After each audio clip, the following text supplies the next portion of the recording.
several people have asked me to comment on the fact that Canelo Alvarez went vegan for the Dimitri Bivol training camp. The inference being that this vegan diet may have been partly responsible for why Canelo gassed so badly in the fight. Now, I'll come on to the Canelo Bivol fight a little bit later on, but let me just talk about the vegan diet. In my mind, from what I've seen, read, observed, heard, there is absolutely no question that certain vegan diets are absolutely fantastic for weight loss. And therefore, you can see the benefits for fighters who are trying to make weight adopting a vegan diet. In fact, there are many fighters in boxing who are omnivorous. They eat meat, vegetables, everything, but they go vegan specifically for their training camps. Tim Bradley used to do this. He would go vegan for a training camp because he found it much easier to make weight. And then after a training camp, he would go back to his regular diet. So there's no doubt that you can benefit on a vegan diet when it comes to making weight and so on. However, some people say that they experience an increase in injuries on a vegan diet. Some people say that they experience depletion in terms of strength, right? A decrease in strength and various other issues. Now, what I'll say about diet in general, not just a vegan diet, but all diets, is that there is no one-size-fits-all diet for everybody. This idea that you can put every single human being on the exact same type of food and they're going to respond, their bodies are going to respond in the exact same way is absurd. You have to, through trial and error, test out different diets and see what works for you. Some people have allergies. Some people are intolerant to certain types of foods, lactose intolerance and so on. And you also have to factor in where people are from in the world, what their native environment is, what their native diet is. Because over the course of thousands of years, through adaptation to a particular climate, adaptation to a particular diet, etc., people's bodies can become used to deriving nutrition from particular foods. And when you take them off those foods and put them on another diet, which might be healthy to another person, they start to see a detrimental effect, certain detrimental effects. You see it? So again, through trial and error, you have to find what diet works best for you. You can't expect or you can't assume that a diet that works brilliantly for somebody else, that gives them all the power and strength and energy they need, is going to work equally well for you. So that's what I want to say right out the gate. With regards to Canelo Alvarez going vegan for the Bivol fight, it's hard for me to say whether the vegan diet contributed to Canelo gassing out. Canelo would have to be the one to, answer that particular question. And I'm sure many of you are going to say, of course he's going to blame the vegan diet. He's looking for excuses. Well, it is what it is. But the thing with Canelo is that early on in his career, at 154, to a lesser degree at 160, even less at 168, etc., he had a stamina issue. He would take long periods off in fights, in rounds, etc., languishing by the ropes, not doing much. And people often wondered why this was. It's very simple. He was pacing himself because Canelo Alvarez, certainly at the lower weights, did not have great stamina. If you look at Canelo's build, he's very bulky and he's a power puncher. This is not a guy who throws a lot of soft shots. Some guys vary the power of their shots. Canelo Alvarez tends to throw everything hard, and he's been training that way for many, many years. So it's very difficult for him to change the way he fights at this stage in terms of varying the power of the shots and all this kind of thing. If he's done a whole training camp and multiple training camps over the course of multiple years, throwing everything hard.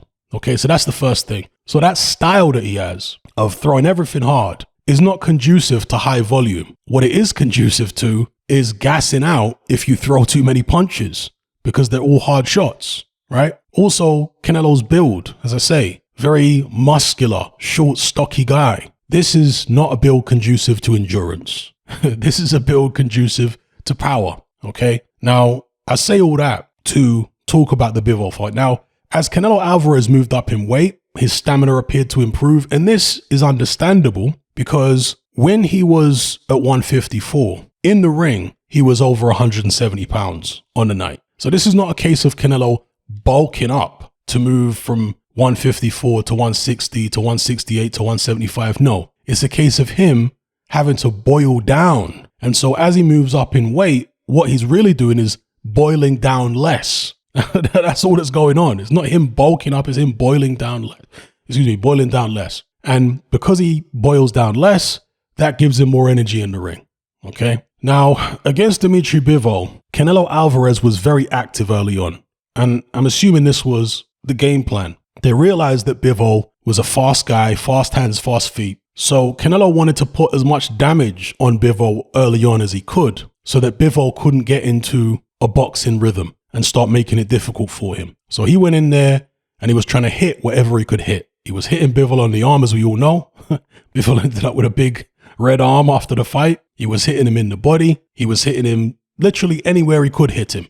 Some shots did get through, the uppercut and what have you. But the point I'm making is he threw a lot of shots by his standards, and they're hard shots. But they didn't have the desired effect. They didn't manage to slow Dimitri Bivol down. They didn't manage to bring his guard down. They didn't manage to inhibit his ability to throw punches. And so from a psychological point of view, that can be disconcerting. It can be disheartening. It can be surprising, unnerving even for a fighter, because he used the same tactics against Caleb Plant, against Billy Joe Saunders, right? But the tactics worked in those fights. Canelo truly believed that those tactics would work in the Bivol fight too. When they didn't work, that's when the doubts start to creep in. You're hitting the guy on the arm, in the body with all these shots that managed to break the other guys down. But this guy's still fresh as a daisy. His jab hasn't lost his snap. He isn't dropping his arms. He appears to be getting faster and more mobile as the fight goes on. And so that can start to mentally fatigue somebody. When you're hitting him with shots that normally have an effect and they don't have an effect, it can start mentally fatiguing you. You see, in boxing, you could be tired. You could be 7-8 rounds down and there's only a couple rounds to go. And all of a sudden, you can barely get any punches off. But you manage to land one shot and it hurts your opponent. All of a sudden, this adrenaline kicks in and you find all this energy out of nowhere. Do you know what I mean? It's funny how the human mind works.